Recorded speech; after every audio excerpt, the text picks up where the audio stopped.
Hey there, and welcome to the People Who Help People podcast. This is the spot for HR and people ops pros who are all about building better businesses by putting people first. We chat with founders and experts who've been there, done that, and are generous enough to share what actually works. Thanks for listening, and we hope you enjoyed today's episode. Hello, everyone. Today I'm happy to be speaking with Tim Lesnick, co-founder of Trova LLC, about Escape the Operator Trap, building scalable systems and businesses that run without the founder doing all the work. Trova prides itself on precision recruiting for a culture of performance because who you hire absolutely matters. They note hiring is an investment. Trova will guide you there. Hello, Tim. How are you doing today? Thanks for having me. Good to be on your show. Terrific. Glad to have you. This is episode number 11, so we're picking up some momentum. Tim, you and I were chatting before we got started about what does it mean to escape the operator trap. Tell us a little bit about how long you've been with Trova, what your role is there, and some of the things that are going through your mind as you think about that topic. Sure. So we found Trova, couple business partners and I, about really 5.5 years ago. Officially opened 5 years ago in August, after going through some non-competes that were holding us back a little bit. So we were operating in a private equity owned firm and sold out of our equity, and had a certain period of time once we went through our second round of private equity in our prior firm before we could actually officially open our doors in our market. And now we're 5 years in, and things are going well, that's kind of the lifeblood of time to evaluate whether or not you got a successful business, right? What is it, 80 to 88% maybe of startups fail in 5 years or less. So we hit that mark and are doing well. And as I think about what you said in terms of your topic, I was saying that I'm not a subject matter expert in that topic, because it's actually something that I'm in that trap, quite frankly, where I have a unique background in that half my life has spent doing what I do, which is coming on 24 years. And by spending that much time doing one thing, you say if you spend 10,000 hours on something, 5 full years, you're a subject matter expert. So I guess I'm 5 times the expert of someone that does what I do, if you were to use that term. What that means is my business partner and I have actually found out a formula where he plus I, being working together over 18 years, found an exponential model to our behaviors, in that about 80% of our strengths and weaknesses are balanced, meaning my strengths, about 80% of the things I'm good at, he's not so good at, and vice versa. And so by leveraging and having trust in sort of that camaraderie based skill set, we're able to do what we equate to about 11 or 12 of what other recruiters could do. So in other words, you'd need probably between about a 12 to 14 person recruiting team to replace our volume, skills, activity, and placement volume, really. Revenue too, probably. So in escaping the revenue trap is or the operator trap, sorry, not revenue trap. I don't know if there is a revenue trap. More revenue's good. Revenues are good. We want to trap revenue. Yeah, how do we, without scaling a lot of people, sort of duplicate or find the magic formula to sort of scale? Although I don't know that we will. We might a little bit, but that's really the dichotomy of our situation right now. The crossroads is, do we continue to hum along and be specialists in a boutique firm that people can come to rely on and sort of hire and make a good living doing that? Or do we, try to get out of our business and turn into true CEO, owner, operator, founders that want to do other things and train people around us to run the day to day? So, or maybe there's 50 different options in between, right? Right. So if I could recap, you know the business well. You've been in it for much of your career, and you just came out of a private equity scenario. And it sounds like you and your co-founder knew what you wanted to found, and you knew what strengths each of you brought to the partnership, and you've leveraged those strengths. But as you're at the 5.5 year mark, you're asking yourself, do we continue in the model we've established and that's been successful, gotten us over that hurdle? Or is there something else we can do to quote unquote escape the operator trap? Is that a fair recap? Yeah, very well done. Okay, good.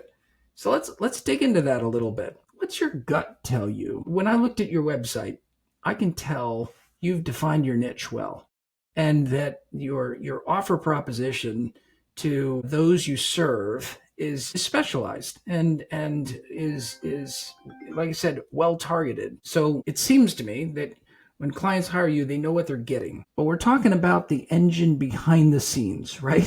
We're talking about, okay, how do we deliver on everything we just promised? And especially when we sign up the next client. So what are some of those challenges? What are some of the things that are heavy trap? Yeah, the first thing that came to mind in your initial point when thinking through that, and you asked me about my gut, and beyond my gut, I tend to put things out there and seek counsel from my network and friends. I like to put people in mentor positions and turn business relationships into moments of vulnerability, because I think that's a key way to build rapport and trust with others, as opposed to sort of the old school guarded approach, right? Sort of the new way of looking at it is to be a bit vulnerable. And if you put it out there, people might be able to help you with it, right? So in my mind, my sons are 5 and 8. They're not going to be someone I pass this business down to. That's a popular family office feel and, opportunity. And my business partner doesn't have any children of his own, and he's got a few years on me. And, he's probably retiring in 10 years or less. And I don't know that I want to work more than 12, 13 years myself. So we do have a sunset on that. And so given the time frame, it does seem like an awful waste to not pass on to somebody the knowledge and expertise that we've been able to develop. I have a number of things I say about my business that might equate to other businesses, and they equate to a lot of professions. But let's just keep a simple thing, that 80-20 rule we all know about and we've heard of, applying to sales, but it applies to a lot of things. Really, like 20% of people are getting the majority of the work done, and the top 20% of people get 80% of the work done. Sales, they say the top 20 bring in 80% of the revenue, top 20%, right? And so I've seen that work a lot. So how do I find, without needing to bring in 20 people to add 20% to my revenue, right? When we already found the two that were driving 80% of the revenue in other places, it's how do we get another succession plan? But I do think it would be a colossal waste to not pass on the capability and expertise that we have to someone else. Now, I don't know if I fully answered your question. You asked a couple things in there. But that's kind of the crossroads for me. So again, I think I'll recap. One, I love the concept of moments of vulnerability, that you have friends and others in your network who you turn into mentors, not necessarily a long-term mentoring relationship, but here's what I'm noodling with, and you're vulnerable, and oftentimes that gives us some great ideas. So I really like that idea. I want to use that more. And then quickly doing the math, if you have sons that are 5 and 8 and you're planning to work for 12 to 13 more businesses, then they're going to be 18 and 21, and they might be interested in taking over your business. You just never know. Besides that, I understand that we'll come back to the operator trap, but it also sounds like that you're in a period of reflection of, where will I be in 10 to 13 years? What business do I want to either pass on or hire a successor to run? And what are some of those challenges that I know, well, heck, what if I wanted to leave in 5 years with the same goals in mind? What do I want to change? Yeah. How will I feel comfortable walking away? And you said you came out of a background where exits were important. If you want to plan your own exit in 5 years, what do you think is accelerated timeline? What do we have to do over those next 5 years to accomplish that? What are some of the traps? What are some of the things holding us back? Be vulnerable. Yeah, it's funny to just address the first point, which I like your math on my kids. The reality of it is I don't think people in the early part of their career, in their 20s even, just to use age, can do my business well. Okay. There's a couple examples. I was good at it in my 20s, but everyone that was doing it was faking it until they were making it and they were working a system. They actually didn't have a knowledge base. And, savvy CEOs and business leaders and such typically see right through that. Like, how do you become a hiring expert if you don't have any hiring experience? And what was told to me was like, hey, within a year or two, you'll have more hiring experience than any CEO on earth. Like, most CEOs don't hire more than 100 people in their entire career. The people below them do. Now, even when you're in HR or in other roles, you're not actually going through the whole hiring process, soup to nuts. You usually have a team doing it. So when I say I've placed 4,000 people, the level of expertise that goes through that is incredible. And so that's why I was like, hey, I would need 10 years with my kids to get them up to that speed, unless I started now. But anyway, I know that's not what you're saying.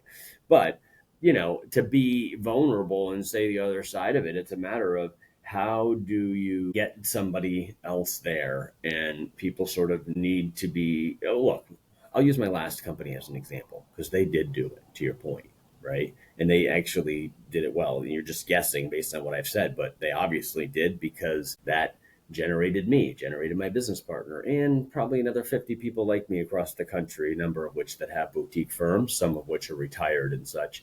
They had a smart model.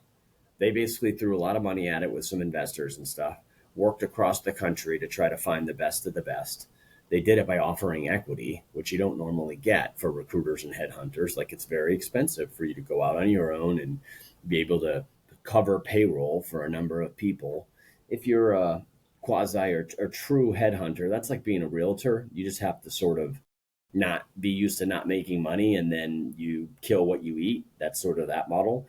But if you're able to run a consulting practice and a true contract placement business, you've got to payroll everyone and be able to bankroll, millions of dollars in theory, to, depending on how big you are, ahead of any collections you get with customers. So you either got to use factoring, you got to use banks, you got to use other things. We didn't do any of that. We're self-funded. But their point was right. You actually have to have cash in order to run my business and run it well, because you'd be out of business in a heartbeat if you missed payroll, right? And so what they did is like, hey, don't worry about it. We're going to cash flow all this. And they had the time and energy and effort to actually build a model where the top 20% came to the top. And then the rest of it, though, I found if you're scaling, you tend to make more money off of, in my business, off of those that aren't the top producers. Because in order to keep the top producers in a small to medium sized growing company, you're supposed to set up sales so they can make more than the CEO. They can make more than the board members. I mean, they won't make more than the original investors at payday, probably. But, you should have an uncapped, unrestricted comp plan if you really want to get the best of the best. And, being a top, call it 5% salesperson for most of my career, there are times when, I've made more than the person still in the company. So how do you do that at scale? What you do is you try to hire a bunch and know that the cream will rise to the top, and consider the rest of it maybe breakage. And so my point there was like, hey, I don't know at this point in my career, and given the challenge of hiring, I'll get to that in 1 second because I think it adds to this. I don't know that we have the stomach and the energy and the effort to go through that level of process. And let me tell you what I mean by that. I live by a principle now after 24 years where I've come to believe, and I use this with every client I talk to, that you're the worst person to hire for yourself. And so am I for me, because hiring is actually largely experimental and it's highly dependent upon luck. Because when you interview people, you're interviewing often and testing for whether or not they interview well. Most of your, even if you do behavioral interviews and you do things that you think are clever or whatever, the only real way to evaluate job performance is job performance. I've had people that talked a great game, that have showed me good things that I genuinely am still friends with, but they didn't amount to much as a salesperson, and they couldn't get people to buy. I have a relationship with them, but it wasn't one that was to the point where I would be motivated and persuaded to make a change or do something different or even use them or keep them in as my trusted advisor to help them get where I want to go. And so I think in order to do that, you got to throw a lot of money at being able to give a year runway to see what people are going to turn into. And then you get what you got. And honestly, I tell my clients that all the time. There's something very magical about being a third party and looking at a company and looking at what they do and getting involved in a consultative manner to find out what they need. And then having years and years of network experience so that when my client tells me what's going on in their company and they have a problem, I can almost always, it's like 80% of the time, I can name the person they need to hire. I'm like, oh, you need Jim or you need Sarah. And I can't do that for myself, though. You can't either. Frequently. Got it. I'm sold. We still haven't gotten to the core problem because I think, or maybe we have. You and your partners are expert at what you've done. You've clearly got high standards. You know what good looks like. You know what great looks like. And you built your company, your small firm around great. You may or may not have a succession plan. You may or may not want a succession plan. Maybe it just provides you both with what you need while you're raising your children, while you're finishing your career, setting yourself up for retirement. But you want to enjoy yourself while you're doing it. So that takes us back to the operator trap. Not suggesting you hire a replacement for yourself, but what are the things that are part of the day-to-day? Let me pause thought. I just started a business. I call it Amplify Impact. And my motto is simplify work, amplify impact. If someone that I'm working with can use an AI-enabled tool to simplify some of the day-to-day stuff, they can spend more time where they make an impact on the world. And clearly you make an impact with every investment that your clients make in that next hire. But there's just a lot of stuff, especially when you have a small firm, that you'd wish you never had to do again. And technology is advancing rapidly, right? So most email systems have something built in where it'll help you write that email response, et cetera. And there's simple tools that we can use to, make our email less hellish. Are there other things that feel like a trap? Yeah, there are definite things that I don't like to do. In my mind, I am evaluating different AI tools and have been through a few. And, we're leveraging some from note taker things to the email consolidation to, chat GPT to help get something said a little bit better. Although to me, the genuine nature of it and its inaccuracy, the fact that it's not necessarily genuine, not my voice, I don't use it and need it that much because I can write articulately and have, I think, good ideas. But sometimes if you just need to say something quickly, you can use it and it can enhance you. But no, listen, I'd love for a way to try to take some of my day-to-day off my plate. Sure. Like I know that there's probably a better way. I am a little bit old school. I'm not afraid of technology. I use some of it, but yeah, I know because I help solve inefficiencies in businesses frequently. One of my main moves with a customer before they hire is I kind of make them prove to me they even do need to hire. I'm more likely to say no. And I usually bring in a high dollar, highly skilled business integrator or architect or systems related people because I have a bench of really high level people that can go in and actually help my clients solve a problem that they've wasted millions of dollars trying to solve, from ERP implementations to other integrations and stuff. So I totally know somebody can do that to me. I'm just I'm emotionally attached, right? Don't know what I don't know, although I'm got an openness to it. And I actually don't necessarily also have the subject matter expertise truly to say, hey, show me what you do. In fact, I think if I were to come up with a method, it would be to have somebody follow me around for a couple of days and follow me with what it means you do and helping me find inefficiencies in my workflow. I have a sidebar on that, but I don't want to get us off topic, which to me, I think actually I'm going to do it because you can bring me back to it if I didn't answer it. Yeah. My sidebar is new technology and more efficient doesn't always mean better. And so I caution people that try to use all these different tools and stuff with hiring. I mean, Workforce or Workday is going through a big lawsuit because their AI tools were discriminating people by age. I've had several people not take interviews from customers and not want to do business with them because an AI is reaching out with them to do this virtual interview. And I recommend people do that. I think you boycott the brand, you boycott the company, because I don't think you can take the human out of hiring because it is an art. And to my point, so I think there was something, what I've been saying lately is when people used to come in dressed in a suit with their resume in hand and just sit down with me at an employment agency 24 years ago, they could have been any type of business, and I just got to know them and build a relationship. There was something so much more beautiful and organic about that compared to people can write whatever they want on a resume. They're saying 50% of Gen Z blatantly lies on their resume, not put 2020 instead of 2022 on their date, or say they worked for this big brand versus working for a smaller brand like, an ATT wireless store, and they say they work for Verizon corporate instead. Not something like that that's subtle or little. Blatantly lie on their resume. Wall Street Journal came out with that, I don't know, a few weeks ago. That increases distrust. Most of those things is anyone can write what they want on a piece of paper, and a customer can say, here's what we need from somebody, and write it on a job description. But ultimately, when I ask a customer, if I were to ask you, Craig, what do you need in a key hire? When you're done talking to me for 20 minutes, I have a totally different job description than your job description. And there's like 15 things you might say on there that you can't even put on a job description, whether it's illegally or you shouldn't, says the rules. And people wonder why authenticity is totally lost. I know that there's a huge gap between where machines can actually catch up to the human element. And I think I'm in a very human artistic business.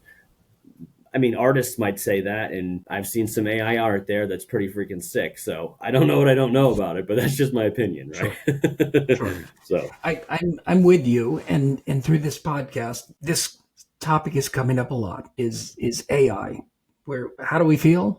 How are we using it? One of the themes that I keep coming back to is when we use it as augmented intelligence, not the artificial stuff. If it augments what we already do well, you've got 25 years of experience of knowing what's real and what to listen for. And if you can capture how to augment your work, not replace it, not do it for you, not think for you, it makes you better. The challenge we have on the flip side, and I just read an article today from my first podcast guest, was we're losing the bottom two rungs of the ladder because AI can take care of a lot of the work that we used to have junior employees do. And how do we grow the third rung of the ladder if we don't have people starting out at the first and second rung to get there? Right? awesome point. You just learn by doing. You said it yourself. I learned 24 years ago working at a staffing agency, and I went from there. So yes, there's no answers on this podcast or on those bigger questions, but those are bigger questions that our industry is grappling with. How do I make good use of these tools to make me better, to amplify my impact, while not losing the authentic nature of the people business we're in? We'll both climb off our soapboxes now.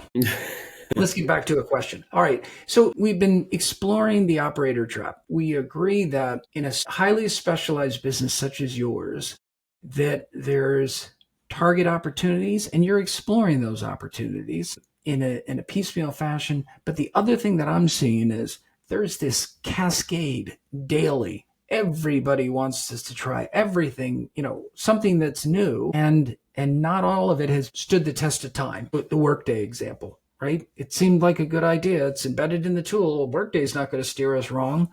And yet there may be grounds for a lawsuit there. So I don't want to judge, and I'm certainly not a lawyer. Understanding what can help us work our way out of the operator trap is the journey that I'm on trying to help solve, and where I appreciate you coming on this podcast today and being real and being vulnerable about some of the things that you're seeing in your own business and as you're thinking about your own plans for the future. Yeah, So on a very positive note, Secret sauce. Tell me about Trova's secret sauce.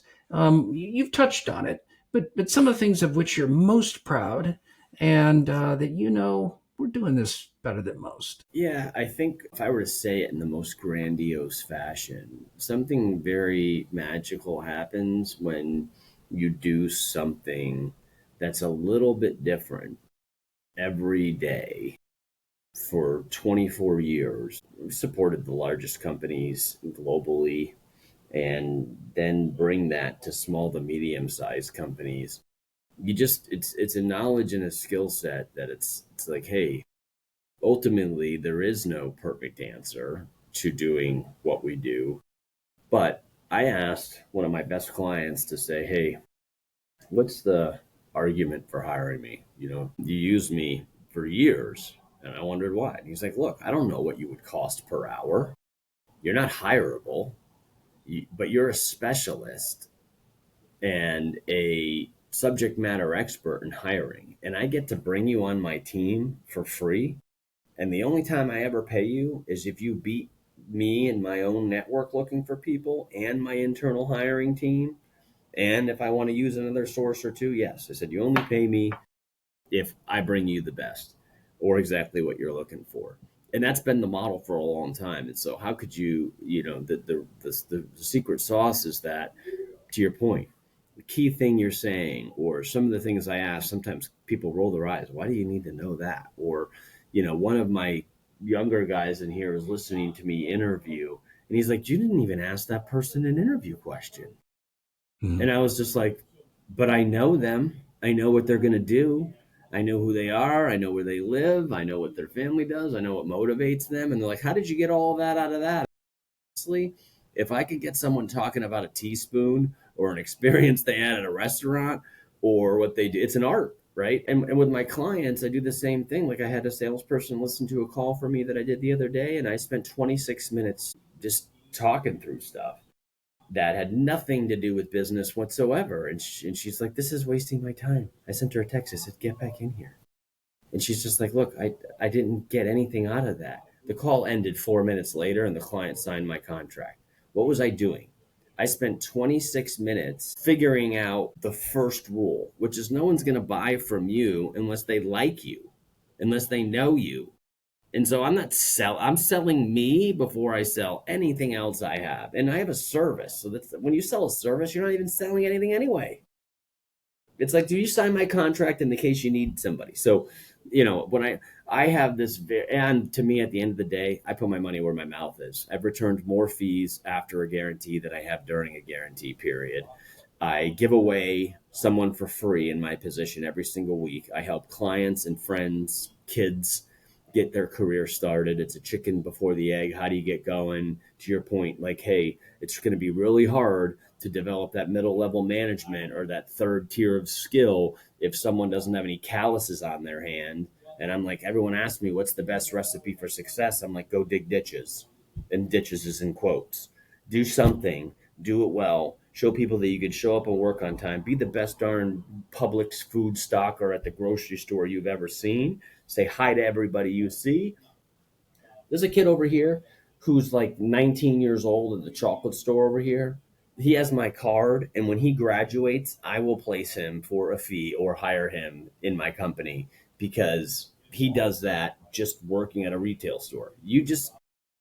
When someone sees where all the lights are on and someone's at home and they're doing the right things and they're genuine about it, you can find it. So I'm kind of always recruiting. I'm kind of always working. I'm always adding people up. And so is there a secret sauce there? Yeah, I just know people don't operate the same way I do. I'm a rare find. And so I ask my clients, who do you want on your team to help you hire? Do you want someone that's obsessed with success and helping you get there? Even though I myself might not take my own advice, I don't know that I need my own advice. But I'd love a guy like you or someone else to come in and say, hey, I'd love to enhance what you're doing and augment what you're doing and try to fix it because it's totally my mentality out in the world, which is that, hey, you're in your own way. When you're in your look, half of marriages end in divorce, right? We know that. And marriage counseling and psychiatry and mental health is one of the largest growing industries there is because of even in the post-COVID world and all this other stuff. What does that tell you? you're usually the worst person to help solve your own problems. Having a mediator to solve through that situation to ensure communication solid without any emotional attachment to either side, hoping for the best outcomes for all parties involved, is a quintessential skill that we need in a lot of aspects of our life, right? So that's the case I make for what I do. It's a lot different than I think most people do. And the last thing I would just say is no rookie mistakes. When you work with a huge firm, you have most of the people, to my experience. When I was 20, I was faking it until I made it. That's the point I made about my kids even getting into it. Even though the apple doesn't fall far from the tree, most people don't know anything until they're 30. And even then, the most important thing you want to know is how little you do know and how you don't have things figured out. You're always learning. You're always figuring things out. And you should try to get 1% better every day and realize you're still so far away from being great that's really the secret to life, right? So I'm getting off on a little topic there, but I think you follow the thought there and where I'm going, right? So Yes. Okay. I'm going to wind this down. And I'm chuckling because we're talking about secret sauce and somehow we pivoted to marriage counseling, but that's okay. Anyway, Tim, very nice to meet you today and have you on this episode. If somebody wants to get in touch with you, what do you recommend? What would you like them to do? Find you on LinkedIn, go to your website. How's that work best? LinkedIn works great. Tim Lesnick. Okay. They can look me up at Trova. My number's on there. Most of the numbers forward to me anyway. Search.com is my website. Tim Lesnick. You should be able to find me on LinkedIn very easily. We're based in Florida, but we do work nationally. I'm operating in 16 states right now. I actually have a couple people working for me overseas. I'm not that hard to find. All right, Tim, thank you so much for your time today. It's been a pleasure talking to you about many varied topics. I appreciate you being vulnerable on this particular topic, but also sharing the wisdom that you picked up through the years and some of the things that make Trova that specialist, and you specifically, that specialist that your clients love to hire. And they trust you. They know that you're going to get that job. Find that special hire that's their next investment for improving their business. Thanks so much. Thank you.